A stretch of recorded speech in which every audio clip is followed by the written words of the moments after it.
And today let's focus on the startup and connection of the EUD64NPN-IPM. The supply voltage is 110 to 240 volts. In our example, we connect a supply voltage of 230 volts, classically to terminals L and N. We connect the lamp wire to the terminal with the lamp symbol. If needed, you have the option to connect a wired push button to terminals E1 and E2. After connecting the power supply, place the device in the designated flush-mounted box. Let's proceed with the commissioning. After the mains voltage has been switched on, wait until the signal tone sounds. Then wait 15 seconds for the device to start. In our example, we link the EUD64 with Amazon Alexa. This actuator is Matter certified, allowing it to be integrated into various ecosystems and operated in parallel. This is one of the great advantages of Matter. We open the Amazon Alexa app and tap on the plus symbol to add a new device.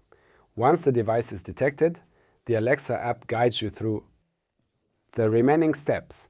The QR code, which is printed on the included sheet or on the back of the device, also needs to be scanned.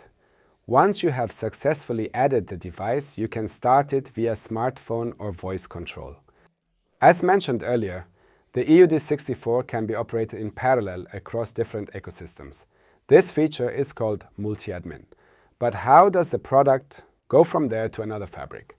For this purpose, there is the coupling mode. It can be found in every Matter ecosystem and can be activated via the app in the settings of the respective device. Installed products must be approved individually. The Alexa app displays a numeric code for pairing with other Matter systems.